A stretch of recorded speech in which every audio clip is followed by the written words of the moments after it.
Welcome back. It's time to bring in our panel. Robin Winston, Mike Murphy, Laura Wilson, Adam Wren. Let's start with former state party chair Robin Winston. Certainly, there's been good news on the vaccines, promising news. But in the meantime here this week, Governor Holcomb said the state is, quote, on fire with coronavirus, while Democrats said the governor was only bringing a bucket of water to fight that fire. Robin, will we see more action here in the coming weeks? Oh, I think so. I think November 3rd freed up Eric Holcomb to be a governor addressing this issue like he should. He doesn't have the constraints of Donald Trump or Mike Pence calling him to say you can't be inconsistent with what we're doing. Governor Holcomb has already laid out his measure. Look, his opponent ran on a I don't want a mask mandate and got 12% of the vote and still came nowhere close. Now, the governor will do the right thing. He's already leading by that.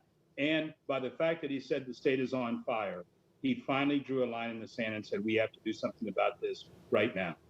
Let's turn to former GOP lawmaker Mike Murphy. Mike, in the meantime, Congress still negotiating this next relief bill. A lot of talk about whether they'll be including more funding for state and local governments, something that state and local officials say they desperately need.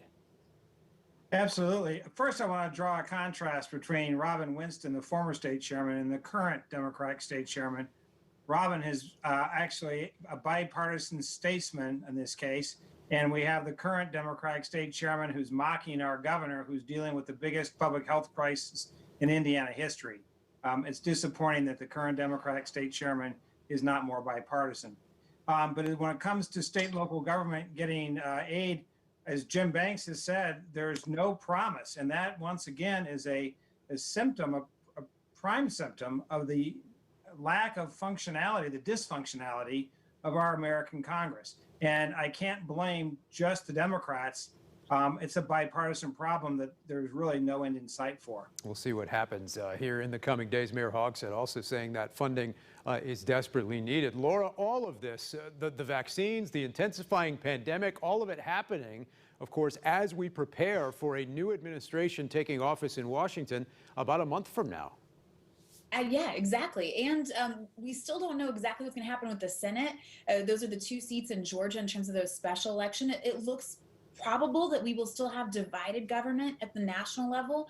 And so to Mike's point, obviously being able to work across the aisle, being able to come together, all these policies have seemed for some reason to be very divisive. And I get in the details, yes, they are, but it shouldn't be, right? We're talking about lives, we're talking about medicine, we're talking about science. These really don't need to be as polarized as some people are making them. And this should be something that, as far as coming together for a compromise, it should be really easy. Though, of course, as we're switching administrations, it makes it just a little bit more complicated. Yet another wrench that 2020 throws into the plans. Yeah, and Adam, speaking of that transition, it's something many Republicans have been slow to acknowledge, though perhaps that may change with the Electoral College convening tomorrow. Here in Indiana, we saw Senator Braun on national TV last weekend making some of these claims. Now Attorney General Curtis Hill and AG-elect Todd Rokita throwing their support behind some of these long-shot legal efforts to go to the Supreme Court to possibly try and overturn results in some key states. Yeah, Dan, it's really irresponsible to have people like Attorney General-elect Todd Rokita meeting with the president this week to try to overturn the results of the election. This really sort of just amounts to political ambulance chasing. You have people like Jeb Bush, Senator Ben Sasse, and other conservative, thoughtful Republicans who are saying that this case really holds no legal merit. And they're not really sure, as Senator John Cornyn said, what the legal thinking or strategy is here. Yet Attorney General-elect Todd Rokita is really sort of embarrassing the state by being a part of this. This is much more about him looking to run for governor in 2024, as well as Mike Braun, I'm told by Republicans, than it is about, serious judicial or legal maneuvering. Mike, what are your thoughts on how some of your fellow Republicans have handled this situation? And does some of that change tomorrow once the Electoral College makes it official? Well, certainly it should. Oh my gosh, I hope so. Everybody has to understand, Republicans, Democrats, the election's over, let's move on. For Republicans, I'd say, let's be searching now for a true conservative who represents our value and actually has some personal character to run for president in 2024. They're out there: Mike Pence, Rick Scott, DeSantis, Rubio, Haley. There's a lot of true conservatives with personal character who can lead the Republican Party. As far as the strategy, there is no legal strategy. The legal team is embarrassing. What they're doing is they're raising money. They've raised over $300 million at the RNC since November 3rd. This is stretch it out, use this issue to raise money. Robin, how do you see all of this? Well, first off, it's amazing. Donald Trump has never gotten a majority of the American people to vote for him either time he ran for president. He didn't in 16, and he sure didn't in 20. So now all of a sudden we're questioning the Electoral College. We didn't question it 4 years ago. It's amazing, though, Dan, that we never questioned the vote tallies in any states that he won, only states that he lost. So hopefully the Supreme Court will ignore him like they did the other day, basically, and we'll move our nation forward. Adam, meantime, the president-elect putting together his cabinet, some Hoosiers may have been wondering, what about former Mayor Pete Buttigieg? He didn't get the job at the UN that he may have wanted. Now some reports he may be the next U.S. ambassador to China, or perhaps some other roles in the mix as well. That's right. There's still a number of cabinet positions available, Commerce and EPA among possible picks that he could be selected for. I'm told by sources close to Buttigieg that the mention of the China ambassadorship, the reporting there by Axios, a little out over their own skis, while an ambassadorship to NATO, for example, could be in the offing. The China was a bit too specific there to be accurate at the time. But certainly, if he wants a position in the administration, it looks like he could be offered something along those lines, an ambassadorship to NATO, perhaps some kind of czar position where he is focused on economic recovery during the pandemic.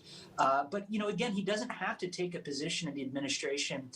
There are many other things he could do as a podcaster, New York Times bestselling author, someone who's hosted a late night show already. So he doesn't necessarily have to go into the administration this early in the era of Biden. Laura, what would a role in the administration mean for Mayor Pete's future? And more broadly, what would it mean for Indiana to, again, have a number of Hoosiers in prominent roles in this new administration? Of course, the incoming chief of staff, Ron Klain, also a Hoosier from right here in Indianapolis. Sure. Well, as Adam said, he wouldn't necessarily have to be involved this early in the Biden administration. Doesn't mean another opportunity wouldn't come up in the future. But the fact that his name is being considered, that we hear talk about NATO, perhaps China, whatever it might be, I think does give you a good sign that he will have some sort of leadership role, or at least an invitation to it. Within the administration.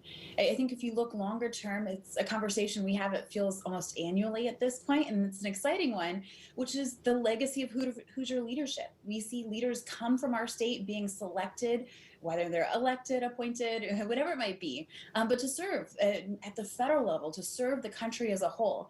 And Buttigieg would certainly be carrying on that legacy of leadership that we've definitely seen in the last couple of years in our politics. Robin, your thoughts on how the cabinet is coming together here? There's been some discord among some Democrats, some progressives, some minority groups not pleased with some of the selection so far. What do you see? Still early. I mean, look, we are continuing to make a cabinet that looks like America.